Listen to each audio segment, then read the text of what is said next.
संगीता लेखन श्रेया गोविंदेकर, सहभाग श्रेया गोविंदेकर आणि स्मिता मिस्त्री. रसिक हो, काव्यशास्त्र विनोदेन कालो गच्छति विपदा असं संस्कृतचं एक वचन आहे. याचा अर्थ असा की विद्वान माणसं आपला वेळ कविता, शास्त्र आणि हास्य विनोदात व्यतीत करतात. म्हणजे आज इथं जमलेले आपण सगळे काव्यरसिक त्या अर्थानं हुशारच नाही का? थोडक्यात आपलं व्यक्तिमत्व घडण्यात कवितेचं खूप मोठं स्थान आहे. तसं म्हटलं तर कविता आपल्या प्रत्येकाच्याच मनात असते, ती हृदयातून उमटत असते. आणि जेव्हा एखाद्याच्या भावनेला शब्दांचं कोंदण लागतं तेव्हा साकार होते ती कविता. चला तर मग रसिक हो, कवितेविषयी थोडं अधिक जाणून घेऊया आणि त्याचा प्रयत्न करूया आणि रंगून जाऊया कवितेच्या रंगात. कवितेवर बोलू काही या कार्यक्रमात. आपल्यासोबत मी आहे स्मिता भोसले आणि श्रेया गोविंदेकर. रसिक हो, कविता म्हणजे मला वाटतं कमी शब्दात व्यक्त होण्याचं आणि लोकांच्यापर्यंत आपल्या भावना पोहोचवण्याचं प्रभावी माध्यम. सुधीर मोदींच्या शब्दात सांगायचं झालं तर कविता म्हणजे कवीच्या मनाच्या भावनांचे ओझे वाहणारे शब्द. ते म्हणतात, शब्दांना नसते दुःख, शब्दांना नसते दुःख, शब्दांना सुखही नसते. ते वागतात जे ओझे ते तुमचे माझे असते. खरे, शांता शेतीला तर हे शब्द किती जवळचे वाटतात. जणू त्यांची ओळख असते. त्या म्हणतात, प्रत्येक या शब्दावरी माझा ठसा, माझा ठसा. प्रत्येक या शब्दावरी माझा ठसा, माझा ठसा.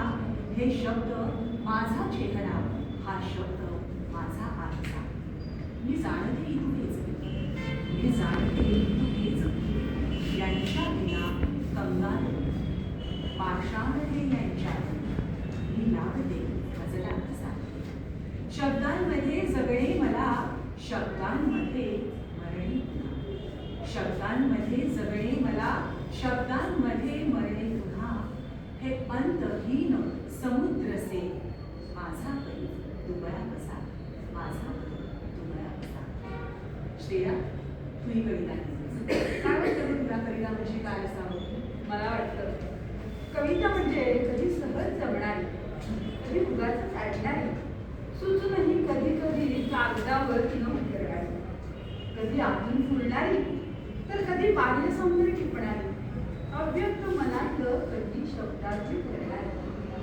कविता कधी हवेच डोकावणारी, कधी वाकण्या दाखवणारी, पाहून न वाजवताच कधी अर्ध पसारही होणारी, कधी फेर धरून नाचणारी, कधी गूढ कोडं घालणारी तर कधी तेच कोडं सहज उकळवणारी, कधी प्रश्न बनवून अडकवणारी, कधी उत्तर बनवून सोडवणारी, प्रश्नोत्तरांच्या गुंत्यात कधी आपल्यालाच गुंतवणारी.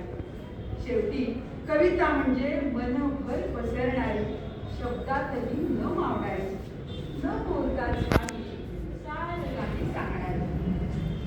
म्हणजेच कविता हे केवळ शब्द नाहीये, तर आपल्या भावनांचा, विचारांचा आणि अनुभवांचा तो एक गैरबंध जो वाचकाला एका वेगळ्याच विश्वात घेऊन जातो.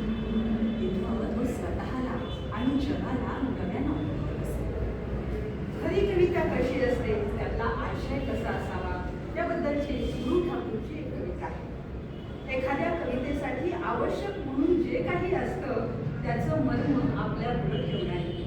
मला वाटतं लिहिणाऱ्या प्रत्येकासाठी शब्दांच्या वाटेवर मार्गदर्शक ज्योत करावी अशी ही कविता. नकोत केवळ शब्द तयांच्या ओठी दडला भाव असावा. नकोत केवळ शब्द तयांच्या ओठी दडला भाव असावा. उसवून पाहता ओळी घडव्या स्वप्नामधला गाव दिसावा. जुळता जुळता यमका सोबत रसिकाची ही नाळ जुळावी. जुळता जुळता यमका सोबत रसिकाची ही नाळ जुळावी. उलगडताना कविता त्याला गुरफटण्याचा अर्थ कळावा. गुरफटण्याचा अर्थ कळावा. नकोत केवळ शब्द तयांच्या ओठी दडला भाव असावा. कविता लिहिताना केवळ शब्दापुढे शब्द ठेवले म्हणजे होते का कविता? त्या प्रत्येक शब्दातनं काहीतरी भाव उमगणं महत्वाचं. कवीला काय सांगायचे हे त्या शब्दातनं प्रतिभाव. ते शब्द योजण्यामागे कवीचा विचार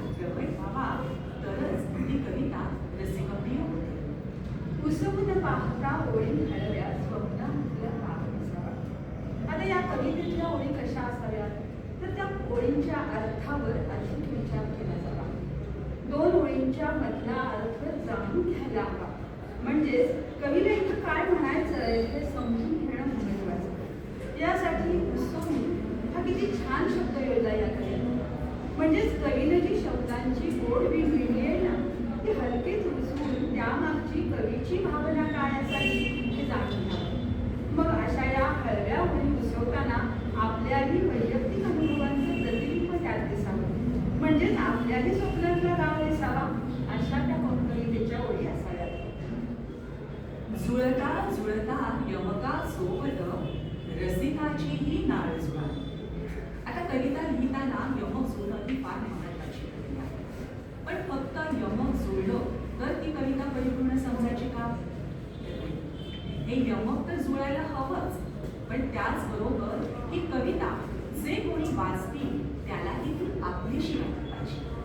म्हणजे कवितेमधला भाव सर्वसमावेशक असावा तरच त्या कवितेशी रसिकांची नाळ जुळते. गुरु ठाकूरच्या प्रत्येक कवितेशी रसिकांची अशी नाळ जुळते आणि म्हणूनच तो लोकप्रिय गीतकार ठरतो. तो पुढं म्हणतो, उलगडताना कविता त्याला उलगडण्याचा अर्थ कळावा. ही कविता जेव्हा उलगडली जाते म्हणजे जेव्हा आपण त्या कवितेला कवितार्थ लक्षात घेत जातो ना त्याच वेळी आपण त्यात गुरफटत जातो. म्हणजेच एकाच वेळी उलगडणं आणि गुरफटणं या दोन विरुद्ध गोष्टी घडल्या जातात. तेव्हा खरं तर कविता सुचते साकारते असं कवीला इथं सुचवायचे. उलगडणं म्हणजे त्यातून बाहेर पडणं आणि त्याच वेळी गुरफटणं म्हणजे गुंतून जाणं. हे कसं शक्य आहे ना? पण जेव्हा हे असं घडतं तेव्हाच ती कविता आपल्याला समजते आणि आपण त्यात गुंतत जातो आणि ती कविता रसिक मान्य होते. गुरु ठाकूर यांची ही एक छोटीशी कविता. पण कविता कशी असावी, ती कशी लिहिली जावी, त्यातले काव्यभाव कसे प्रगत व्हावे याबद्दल या कवितेतनं मार्गदर्शनच मिळतं. आणि म्हणूनच ही कविता आपल्याही मनात घर करून जाते. तेव्हा वाटतं की वाटतं इतकं खरंच सोपं नसतं एखादी चांगली कविता लिहिणं जी नाळ होऊ शकेल. आणि गुरु ठाकूरांची प्रत्येक कविता ही अशी नाळच वाटते जी जोडून घेते आणि जोडून ठेवते. पण शेवटी प्रश्न उठतोच की कविता सुचते कशी? मनातल्या भावना शब्दात कशा मांडल्या जातात? त्यामध्ये काहीतरी विचार असेलच ना, किंवा कुठेतरी आधीच्या अनुभवांमध्ये ती कविता साकारली असेल. खरंच आहे, कविता सुचावीच लागते. शांतासारखे म्हणतात तसं कविता दोन प्रकारची असते. एक बाहेरून आत येणारी आणि दुसरी आतून बाहेर जाणारी. आतून बाहेर येणारी जी कविता असते ना त्यात असते ती कवीची प्रतिभा. पण जी बाहेरून आत येते त्यात असते ती त्या कवीची कल्पना आणि अनुभव सिद्धता. आणि त्या पुढकार म्हणतात, कवितेत व्यक्तिगत अनुभूती केंद्रस्थानी असते. प्रत्येक कवितेची प्रेरणा भिन्न, मागणी वेगळी आणि शब्द योजनाही वेगळी असते. सहजता, सोपेपणा, चित्रमयता ही काव्याची खास वैशिष्ट्ये असतात. प्रतिभा म्हणजे सुचणं. त्यासाठी वाचन, व्यासंग, चौफेर काव्य पाहणं, भाषा अवगत असणं आणि स्मरणशक्ती तीव्र असणं आवश्यक. आपल्या मराठी साहित्यातील दिग्गज कवी सुरेश भट, गदी माडगूळकर, शांता शेळके, बहिणाबाई, इंदिरा संत, नागू महानूर, नीता करंदीकर, बासी मर्ढेकर, कुसुमा घोष, बारकली, मंगेश पाडगावकर अशी कितीतरी नावं घेता येतील की ज्यांच्याकडे ही काव्य प्रतिभा उपसत असेल, जिला आपण दैवी देणगी म्हणू शकतो. रसिक हो, ही कवीची प्रतिभा कशी असते याची गोष्ट आहे. फार वर्षापूर्वीची ही गोष्ट आहे. राजा विक्रमादित्य हा कवींचा मोठा प्रशंसक म्हणून मानला जायचा. त्याच्या दरबारात अनेक कवी तर होतेच, पण देश विदेशातून येणाऱ्या कवींचाही तो मोठं मानधन देऊन आदर सत्कार करायचा. त्यामुळे त्याच्या दरबारात नेहमीच कवी आपली कविता घेऊन येत असते आणि बक्षीस मिळवायचे. अशीच विक्रमादित्य राजाची ख्याती आहे. एका गावातले 4 मित्रांनी कविता रचून बक्षीस मिळवायचं ठरवलं. ते काही हुशार कवी नसल्यानं त्यांना काही लगेच कविता सुचली नाही. मग निसर्गाच्या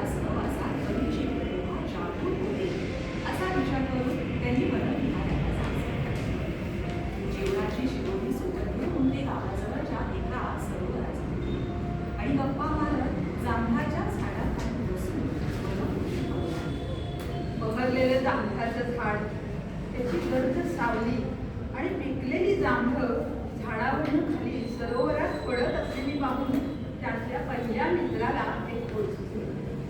जम्मू फलानी पकवानी, जे जांभळं पिकलेली आहेत. त्याला जोडून दुसरा मित्र मिळाला. पतंती विमले जले, अर्थात सरोवराच्या पाण्यात पडतही आहे. तिसराही उत्साहानं म्हणून बोला, तानी मत्स्यान खादंती, पण त्यांना मासे खात नाही. आता चौथ्या मित्राची वेळ होती. जलमध्ये डुबुक डुबुक, म्हणजेच पाण्यात केवळ डुबुक डुबुक असा आवाज येतो. अशा प्रकारे एक श्लोक तयार केल्याच्या आनंदात त्यांनी एकमेकांचं अभिनंदन केलं आणि विक्रमादित्य राजाच्या दरबाराकडे जायला निघाले. ते चौघं राजाच्या दरबारात पोहोचले आणि तेथील रक्षकास त्यांच्या येण्याचं प्रयोजन सांगितलं. त्या रक्षकानं त्यांना तात्काळ राजासमोर उभं केलं. राजासमोर त्यांनी तो श्लोक म्हणून दाखवला. जम्मू फलानी पक्वानी पतंती विमले जले, तानी मत्स्यान खादंती, जलमध्ये डुबुक डुबुक. आला राजा विक्रमादित्य कवीचा प्रशंसक असला नक्कीच नव्हता. त्याला हा श्लोक फारसा काही पटला नाही. पण त्यानं असं लगेच करून दाखवता त्यांना पुन्हा एकदा त्या श्लोकावर विचार करायला सांगितला. ते चारही मित्र विचार केले. सुचेना आणि कुठं चुकलं तेही कळेना. मग त्यांना दरबारातल्या कुणीतरी राजकवीपाशी जाण्याचं सुचवलं.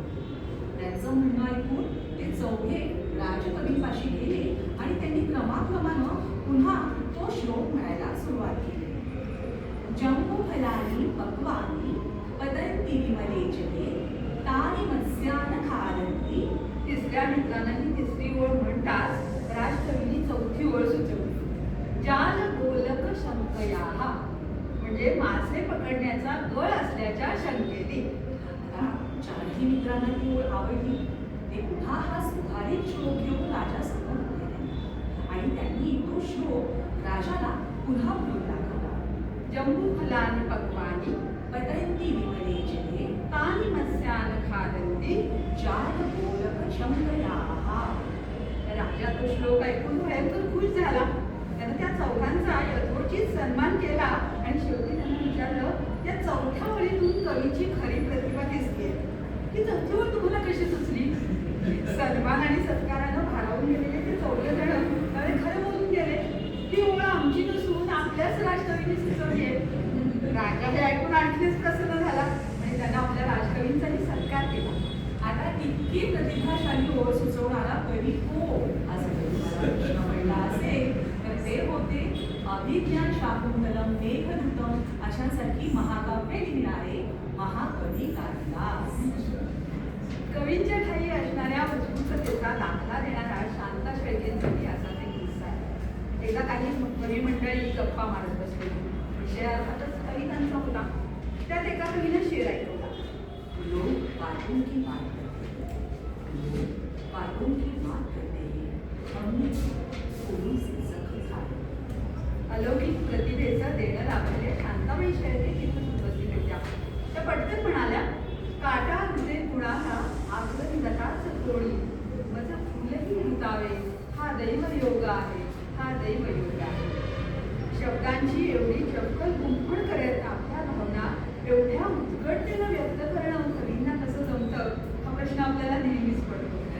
आणि या प्रश्नाचं उत्तर गुरु ठाकूर यांनी फार सोप्या शब्दात दिल्या. ते म्हणतात कविता सुचणं म्हणजे सेलोटेपचं टोप पकडण्यासारखं असतं. एखाद्या क्षणी जमलं तर फक्कड जमून जातं. खरंच आहे. मंगेश पाडगावकरांना लोकलच्या प्रवासात भर उन्हाळ्यात घामाच्या धारा लागल्या असताना श्रावणाचा घननिळा बरसला ही अप्रतिम रचना सुचते. तर सुरेश भटांनी कागदाच्या चिठोऱ्यावर एक टाकी सुन्या सुन्या मैफिलीत माझ्या हे अप्रतिम गाणं लिहिलं. आणि कविवर्य भारा तांबे यांना तर एक संपूर्ण वर्ष कविता सुचली नव्हती आणि जेव्हा सुचली तेव्हा रसिकांना मेजवानीच मिळाली. तर अशाही कविता सुचू शकतात. आणि कविता कशी स्फुरते याचं उत्तर म्हणजे संजीवनी मराठे यांची कविता. आणि हा कवयित्री आणि रसिकाचा संवादच येतो. त्या म्हणतात, कशी अचानक जनी प्रकटते मनातली उर्वशी, मी न कुणाला सांगायची कविता स्फुरते कशी. इथं कशी नंतर प्रश्नार्थक चिन्ह पूर्ण नाही. कारण पहिल्याच पंक्तीत मनातली पूर्वशी म्हणजे मनातली उत्फुल्ल उत्तुंग भावना ती जनार्दन जगात शब्दरूप घेऊन प्रकटते तेव्हा तिला कविता असतात हे रहस्य उघडलंय. आणि दुसरी ओळ केवळ लढीवारपणातनं जन्मते. त्यामुळं कवितेत मधुर गोडवा निर्माण झाला. कुंभरसांचे श्री घेऊनी शब्दांच्या गवळणी, कुंभरसांचे श्री घेऊनी शब्दांच्या गवळणी, नजरे पुरती ठुमकती येती रूपवती कामिनी, हसती रुसती विसावती कधी तरंगती अंबरी, स्वप्न सख्या त्या निजा कृतीचा वेध लाविती उरी, त्यांच्या नादे करू पाहते पदन्यास मी कशी, त्यांच्या नादे करू पाहते पदन्यास मी कशी, मी न कुणाला सांगायाची कविता स्फुरते कशी.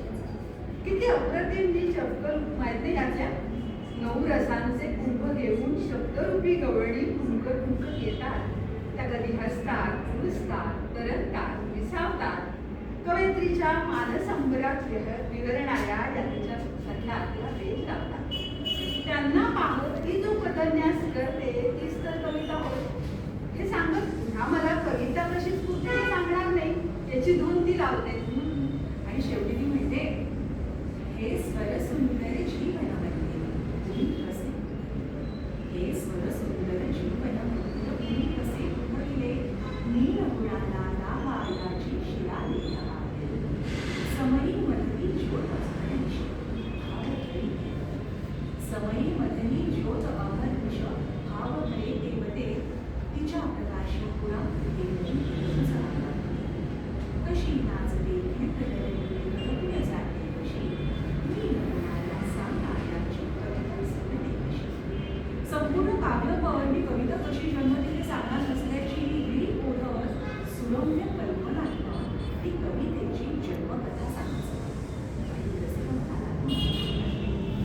कवयित्रीची सांगणार नाही म्हणत सांगून जाण्याची मला त्यावर तिच्या स्त्री सुलभतेचा अमिट रसा उमटलाय. त्यामुळं 6-7 दशकांनंतरही ही कविता ताजीतवानी वाटते. तर तू ताजीतवानी म्हटल्यावर मला एक कविता आठवली. कविता आणि पाऊस यांचं एक वेगळंच नाव आहे. बहुतांश कविता या पावसाळ्यात रसवतात असं म्हटलं जातं. किंबहुना नवकवींना तर कवितेसाठी पाऊस हा विषय फार आवडतो. पावसावरची एक सुंदर कविता. आवडेल मला की पाऊस व्हायला, आवडेल मला की पाऊस व्हायला, न सांगता तुझ्या भेटी यायला, धुंद होऊन तुझ्यावर बरसायला, केसांमधून पाठीवर हळूवार उठवायला, अंगावरच्या काट्यांची वाट तुडवायला, आवडेल मला की पाऊस व्हायला, आवडेल मलाही पाऊस व्हायला, गंध होऊन श्वासात तुझ्या मिसळायला, श्वासातला उद्रेक मनसोक्त काळ्या ढगांमधून पडून यायला, अलगद तुझ्या कुशीत शिरायला, आवडेल मलाही पाऊस व्हायला, आवडेल मलाही पाऊस व्हायला, एकट्या मनाची सोबत करायला, कोणाच्या तरी चेहऱ्यावरचं हसू व्हायला, भाळशील का तू माझ्या या रूपाला, सांग ना जमेल का तुला साथ द्यायला, तरच आवडेल मला पाऊस व्हायला. आणि आवडेल आम्हालाही अशा कविता ऐकायला. मंडळी, कविता किती प्रकारच्या असतात ना. बघा, काही कविता तर कथाही सांगतात. विंदा करंदीकरांची कविता छान कथा होती. शीर्षक आहे त्या कवितेचं थोडी सुखी होती. फारा दिवसांनी आली माघारी माहेराला, फारा दिवसांनी आली माघारी माहेराला, स्टेशनात भेटलाही ओळखीचा टाकला, ओळखीचा वाटेला तो, ओळखीचा वाटेला तो, कोण कोणचा ही भांडव, हसला तो ओळखीने आणि चढून नाही वळविली त्याने पुन्हा दृष्टी तिच्याकडे, नाही वळविली त्याने पुन्हा दृष्टी तिच्याकडे, भरत धाव सुटे घोडा आणि चाबूक कडाळे, ओळखीचे आले वाले, ओळखीचे आले वाडे आली आली, गेली शाळा, तोच पहा तिला चंदू आठवलं. सारे सारे सारे आठवले त्याचे डोळे आणि तिच्या काळजात काही फारा दिवसांनी आली माघारी माहेराला. फारा दिवसांनी आली माघारी माहेराला. गल्ली तल्या घरा पुढे त्याने टांगा ठेवली. नाही वळली त्याने पुन्हा तिच्याकडे दृष्टी. नाही वळली त्याने पुन्हा तिच्याकडे दृष्टी. माहेराला गेलेली थोडी सुखी थोडी सुखी. यावरूनच आठवली ती अरुण कोलेटकरांची वामांगिनी कथा. या कवितेमध्ये सुद्धा एक कथा आहे. देवळात गेलो तो मध्ये तिथं विठ्ठल काही दिसेना. रखमाई शेजारी नुसतीच विठ. मी म्हणालो राहिलं रखमाय तर रखमाय, कुणाच्या तरी पायावर डोकं ठेवायचं. पायावर ठेवलेलं डोकं काढून घेतलं आपल्यालाच पुढं मागं लागलं म्हणून. आणि जाता जाता सहज रखमायला म्हणालो विठू कुठे गेला दिसत नाही. रखमाय म्हणाली कुठं गेला म्हणजे उभा नाही का माझ्या उजव्या अंगाला. मी परत पाहिलं खात्री करून घ्यायला आणि म्हणालो तिथं नाही कुणी. म्हणते नाकासमोर बघण्यात जन्म गेला. बाजूचं मला जरा कमीच दिसलं. दगडासारखी झाली मान अगदी धरली आहे बघ. तिकडची तिकडं जरा होत नाही. कधी येतो कधी जातो कुठं जातो काय करतो मला काही माहिती नाही. खांद्याला खांदा भिडवून नेहमी बाजूला असेल विठू म्हणून मी पण बावळट उभी राहिली. पण कार्तिकीला इतके लोक येतात नेहमी मला कधीच कोणी कसं सांगितलं. आज एकदमच मला भेटायला दाखवून आलं 28 युगांचे एकटेपण. 28 युगांचे एकटेपण. अगदी निशब्द करतात ना गं अशा कविता. बाईपणाचं किती सुरेख रूपक या कवितेला कसं म्हटलं तर कवितेसाठी कवींना अगदी काहीही विषय चालू शकतात. मग त्यात प्रेम निसर्ग पाऊस मन स्त्री भावभावना काही प्रसंग काही अनुभव अगदी काहीही. आणि या कवितेचे प्रकार तरी किती. अगदी हायकू चारोळी दशपदी दीर्घ कविता अभंग ओव्या लोकगीत छंदोबद्ध वृत्तबद्ध कविता मुक्तछंदाची कविता. आणि आणखीन एक लोकप्रिय प्रकार तू विसरतेस ती म्हणजे गझल. खरं तर हा मूळ उर्दू भाषेतला प्रकार.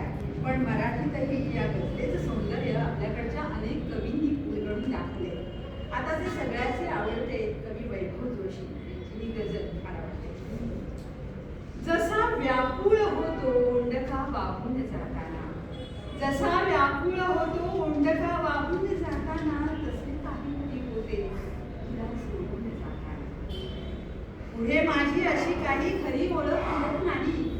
पुढे माझी अशी काही खरी ओळख उडत नाही. मला भेटून घेतो मी तुला भेटून जाताना. तुला भेटून जाताना. रित्या परळीसही येतो फुलांचा गंध निर्माण. रित्या परळीसही येतो फुलांचा गंध निर्माणे. तसा मी घमघमत असतो तुला वेचून जाताना. तुझ्या कादंबरीमध्ये पुणेचे पान होतो. तुझ्या कादंबरीमध्ये पुणेचे पान होतो मी तुला वाचून जाताना. तुझ्या वाचून जाताना. तुझ्या वाचून जाताना. अशा कितीतरी कविता आपल्या भावजीवनाचा भाग आहे. देखण्याचे हात ज्यांना धरून दिसे डोळे अशी बाबू बोरकरांची प्रेरणादायी कविता. बालकवींची औदुंबरसारखी वर्णनात्मक कविता. त्या तिथे पलीकडे तिकडे माझी या प्रियेचे झोपडे असे शब्दचित्र घेऊन आलेली गदिमांची कविता. कुसुमाग्रजांची कणासाठी कविता वाचताना मन गलबलून जातं. तर नारायण सुर्वे यांच्या 2 दिवस या कवितेतून भाकरीचा चंद्र शोधण्यातल्या जगण्याचा संदेश आहे. अशा या कवितेची किती रूप सांगावी. प्रत्येक कवीची प्रत्येक कविता निराळी. काही शिकवण देऊन जाणारी काही सांगून इच्छिणारी. याबद्दल बोलावं तितकं थोडं थोडक्यात काय तर छंद अलंकार गेयता स्फुरता आर्द्रता कटता ही कवितेची महत्वाची अंग आहे. तसेच शब्दांची आणि भावनांची सुयोग्य साखळ घालत रचना करणं हा कवितेचा गाभा. शब्द आणि भावनांची सुयोग्य रचना ठाई ठाई जिथं प्रक्रिया असेल ते म्हणजे गरी मांडुळकरांचं गीत रामायण. जास्तीत जास्त आशय कमी शब्दात प्रभावीपणे मांडणं हे कवितेचं बलस्थान आहे. विंदा करंदीकरांच्या घेणाऱ्याने घेत जावे या कवितेत आपल्याला या कवितेच्या बलस्थानाची प्रचिती येते. सावरकरांनी मातृभूमीच्या विरहामुळे त्यांच्या मनात निर्माण झालेली व्याकुळता एखाद्या पुस्तकाच्या माध्यमातून मांडली असती तर कदाचित ती हृदयाला इतकी भिडली नसती इतकी की त्यांच्या ने मजसीने परत मातृभूमीला या काव्यातून मनाला भेटते.